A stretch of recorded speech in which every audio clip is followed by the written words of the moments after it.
So one of the reasons I believe that I've been able to be so successful is because during the years where we had, fierce competition from other shows and other people, I would always say to my producers, you can't run their race, you can only run yours. And you really can only run what you're doing. You can't even worry about your own fellow producers. You can only run your own race. That lesson that Glinda the Good Witch gives to the Wicked Witch of the West when she says, go away, you have no power here, that's a powerful lesson. Because I have seen over the years in so many interviews and even in my real life experiences, people losing their power because you're giving your power to other people. You lose your power when you try to take control of somebody else's energy because you have no power in any energy field other than that which is your own. And your real job in life is to figure out, how do you master your field? How do you do that? By consistently choosing love, by living in the space of gratitude, and knowing that that power that you feel from time to time comes from a source that is greater than yourself. Because nobody gets out of here alone. Nobody is making it alone. And when you are trusting when you are afraid, when you are sad, when you are unable to make a decision, when you are challenged, when you are moving in the direction of all that which is fearful, it's because you're trusting in your own power. I couldn't get here by my little bitty ego self. When you look at where I've come from, a little town, apartheid town in Kosciuszko, Mississippi in 1954, where there were more lynchings of black men per capita than any place else in the world, where you had to be off the streets, literally, when white people walked down the streets, where there was no vision or hope for you as a black man or black woman other than being a domestic or teaching in the colored school. And my ability to step into literally the flow and grace that I call God is what has gotten me here. And I consistently mind that, because having a spiritual life isn't something that you can attain because you already are a spiritual life. Pierre Teilhard de Chardin said, we're spiritual beings having a human experience. I know this to be true.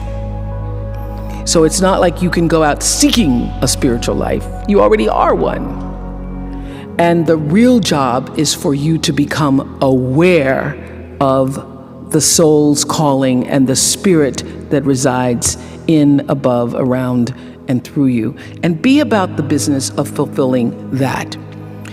There is no one else in creation like you. There's nobody like you. And what you've come to do and what you have to offer is like no other, even if they're all doing the same thing. There is no real doing in the world without being first. For me, being, your presence, your connection to yourself and that which is greater than yourself is far more important than what you do, but also is the thing that fuels what you do. And I know that one of the things that is so important for what happens here at the graduate school is that you have leaders who are self-actualized and understand what your contribution to change the world can be. You can only do that if you know yourself. You can only do that you cannot do it unless you take the time to actually know who you are and why you are here. Now, I happen to know for sure that every human being comes called, and that the calling goes beyond the definition of what your job is. There is an innate, supreme moment of destiny for everybody. And that's why when I was in Baltimore, I could feel this isn't it, this isn't it. And then in Chicago, after 25 years of success on the show, I started to feel this isn't it, there's something more, something more, something more that's calling me to what is the supreme moment. And everybody has that. And you cannot fulfill it unless you have a level of self-awareness, to be connected to what is the inner voice or the instinct. I call it your emotional GPS system that allows you to make the best decisions for yourself. And every decision that has profited me has come from me listening to that inner voice first. And every time I've gotten into a situation where I was in trouble, it's because I didn't listen to it. I overrode that voice, that instinct with my own head, my own thinking. I tried to rationalize it. I tried to tell myself, but okay, you're gonna make a lot of money. Oh no.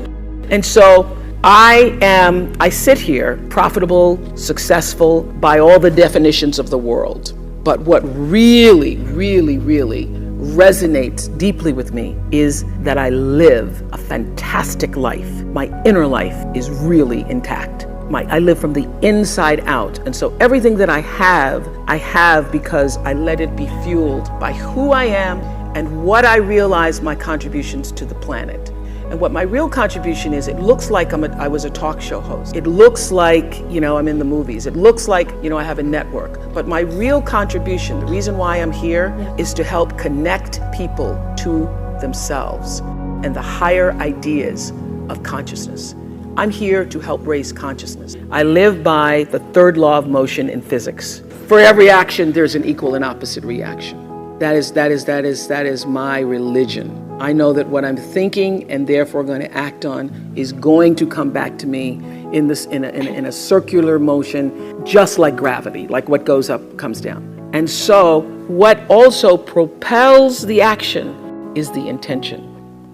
So I don't do anything without being fully clear about why I intend to do it, because the intention is going to determine the reaction, the result, or the consequence in every circumstance. I don't care what it is. Everything is fueled that comes from me really wanting to be a better person on earth. And this is what I know to be true. One of the reasons why I live such a fantastic life is because I pay attention. I pay attention to my life. And your life is your greatest teacher. Every single thing that's happening to you every day, your joys, your sadnesses, your challenges, your worries, everything is happening to bring you closer to in here. Everything is trying to take you home to yourself. And when you're at home with yourself, when you're solidly there, connected to whatever you call creation, even if you don't call it anything, connected to an energy force that has unlimited power for you, when you can connect to that, you are your best. One of my greatest lessons came from a guy who wrote a book called Seed of the Soul. I was doing them on the show, and I started talking this consciousness, spiritual talk, 2 months after I started the show. And my producers would all be like, oh God, there she goes again. But I knew that even though masses of people were not tuning in for that the whole purpose of that platform was to try to lift people up. And now I have a network and I can articulate what it is I'm trying to do. I'm trying to bring little pieces of light into people's lives. Because what is my job? My job is not to be an interviewer. My job is not to be a talk show host or just to own a network. I am here to raise the level of consciousness, to connect people to ideas and stories so that they can see themselves and live better lives. How do you change a person's life? I had, prior to starting my school in South Africa, I had this big idea that I was going to, that I was going to take 100 families out of the projects of Green, and I was going to give them a new life, and I was going to buy them homes and stuff. And that did not work. It failed miserably. I had a Big Sister program that I started, failed miserably. So I realized that for me, first of all, I realized you don't change, as you all are recognizing through the SEED program, you first have to change the way a person thinks and sees themselves. So you've got to create a sense of aspiration, a sense of hopefulness, so a person can begin to even have a vision for a better life. And if you can't connect to that, then you lose. You lose and they lose, and it's just money after money after money. So for me, it's using my philanthropy to do what I have found to be enormously helpful. You know, the light in my life was education. So for me, in the beginning, when I started to make money, especially when it's published, everybody and their brother, and then you've got to make a decision. Am I going to do what everybody else wants me to do? Or am I going to be led by who I really am?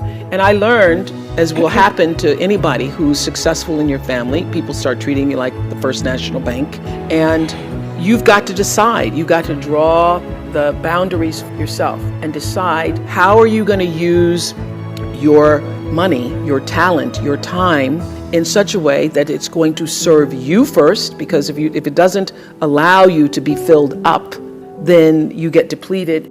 So my decisions are now emotional and logical, meaning I choose education, but I do it in such a way that's actually going to benefit the person that I'm serving. Then it's not just, oh, I want to help people.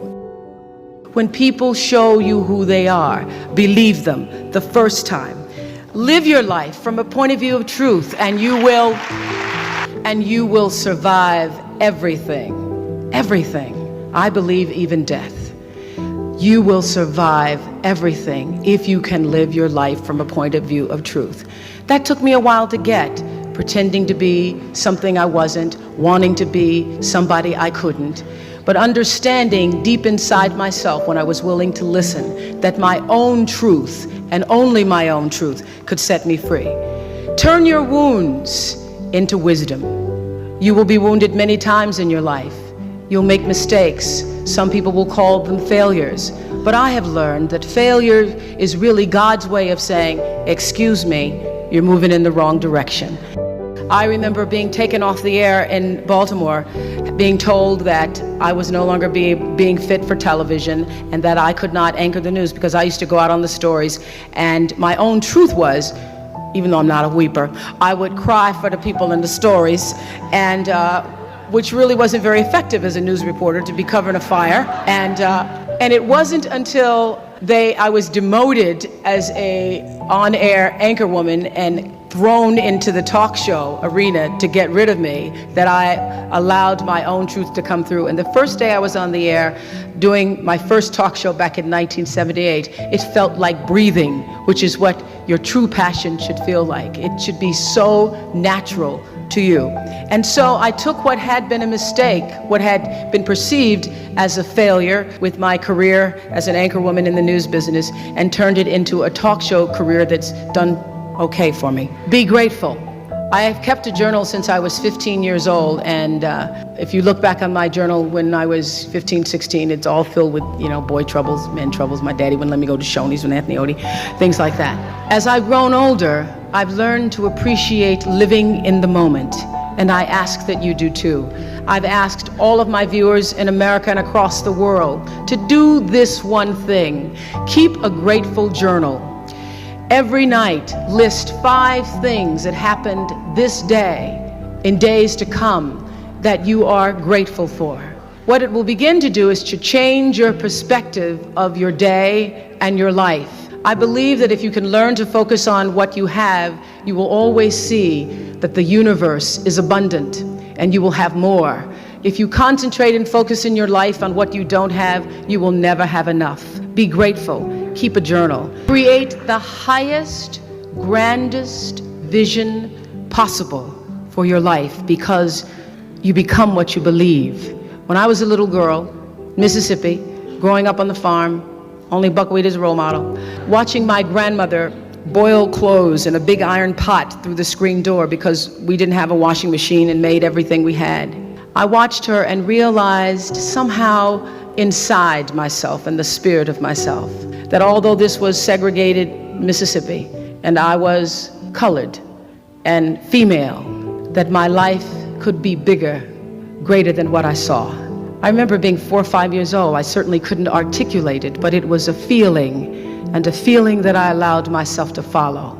I allowed myself to follow because if you were to ask me what is the secret to my success, it is because I understand that there is a power greater than myself. If you can be still long enough in all of your endeavors, the good times, the hard times, to connect yourself to the source. I call it God. You can call it whatever you want to, the force, nature, Allah, the power. If you can connect yourself to the source and allow the energy that it is your personality, your life force, to be connected to the greater force, anything is possible for you. I am proof of that. I think that my life, the fact that I was born where I was born, in the time that I was, and have been able to do what I've done, speaks to the possibility, not that I am special, but that it could be done. Hold the highest, grandest vision for yourself. I'm not afraid, because I know that all of us have limited time here. But the real question is, who are you and what do you want to do with it? And how are you going to use who you are? My favorite line from Seed of the Soul is, when the personality comes to serve the energy of your soul, that is authentic empowerment. When you align your personality with what your soul came to, and everybody has it, align your personality with your purpose, and nobody can touch you. And you wake up every day and you are fired up. You're like, oh my God, another day. It's so great. Because everybody has a purpose. So your whole thing is to figure out what that is. Your real job is to figure out why you're really here, and then get about the business of doing that. Okay. That's it. So how do you continue to prepare yourself to live out the highest, fullest, truest expression of yourself as a human being? And I just want to end with this. Yeah. There are no mistakes. There really aren't any, because you have a supreme destiny. When you're in your little mind, in your little personality mind, where you're not centered, where you really don't know who you are, that you come from something greater and bigger, and that we really all are the same. When you don't know that, you get all flustered. You get stressed all the time, wanting something to be what it isn't. There's a supreme moment of destiny calling on your life. Your job is to feel that, to hear that, to know that. And sometimes when you're not listening, you get taken off track. You get in the wrong marriage, the wrong relationship, you take the wrong job. Yeah, but it's all leading to the same path. There are no wrong paths. There are none. There's no such thing as failure, really, because failure is just that thing trying to move you in another direction. So you get as much from your losses as you do from your victories, because the losses are there to wake you up. So when you understand that, you don't allow yourself to be completely thrown by a grade or by a circumstance, because your life is bigger than any one experience. And if I always ask people on Super Soul Sunday to tell me, what would you say to your younger self? Every person says in one form or another, I would have said, relax, relax. It's gonna be okay. It really is gonna be okay. Because even if you're on a detour right now, and that's how you know, when you're not at ease with yourself, when you're feeling like, shouldn't be that is the cue that you need to be moving in another direction. Don't let yourself get all thrown off, continue to be thrown off course. When you're feeling off course, that's the key. How do I turn around? So when everybody was talking about, when I started this network, if I had only known, good Lord, how difficult it would be. The way through the challenge is to get still and ask yourself, what is the next right move? Not think about, oh, I got all of this stuff. What is the next right move? And then from that space, make the next right move and the next right move. And not to be overwhelmed by it, because you know your life is bigger than that one moment. You know you're not defined by what somebody says is a failure for you, because failure is just there to point you in a different direction.